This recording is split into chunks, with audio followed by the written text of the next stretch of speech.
Après la victoire 3-1 du Real Madrid contre Villarreal, qui a permis au Merengue de reprendre la tête de la Liga, c'était au tour de Barcelone de disputer la nouvelle journée du championnat espagnol. L'adversaire des Blaugrana était cette fois Séville, pour un déplacement crucial pour maintenir leur avance au classement. Barcelone a abordé la rencontre avec plusieurs absences clés pour cause de blessures, obligeant Hansi Flick à modifier son 11 de départ. Malgré cela, l'équipe présentée au Sánchez-Pizjuán était compétitive, bien que moins solide que d'habitude. Dès le début, les Catalans ont affronté une équipe de Séville intense, qui a su exploiter les espaces et mettre la défense blaugrana sous pression à plusieurs reprises. En réalité, Barcelone n'a pas su jouer à son meilleur niveau. L'approche de Flick, qui continue de privilégier une défense haute, s'est avérée à double tranchant. Par moments, la pression s'est avérée inefficace et a révélé de nombreuses faiblesses défensives, notamment lors des transitions rapides de Séville.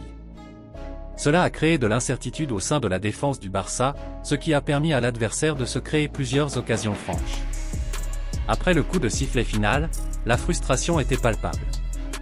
De nombreux supporters ont imputé la responsabilité à la défense, soulignant que les erreurs individuelles de la défense étaient décisives. Cependant, une autre partie des supporters et la presse sportive ont pointé du doigt Flick lui-même, arguant que son insistance sur une stratégie de ligne haute n'était plus aussi efficace que lors de ses premiers matchs. Le débat a fait rage, les voix étant divisées entre ceux qui blâment exclusivement les défenseurs et ceux qui estiment que le problème est structurel et provient de l'approche tactique de l'entraîneur. On a même rapporté que Flick s'est vivement disputé avec certains joueurs dans les vestiaires après le match, critiquant les erreurs commises. Cependant, les critiques ont également atteint l'entraîneur, qui estimait ne pas avoir su s'adapter à la situation actuelle de l'équipe, notamment en raison de l'absence de figures clés qui assurent habituellement l'équilibre et la hiérarchie. En fin de compte, la défaite contre Séville a placé Barcelone dans une position délicate dans la lutte pour la première place. L'équipe a montré des faiblesses qui inquiètent les supporters du Barça, qui voient leur chance de rester en tête du classement sans surprise compromise.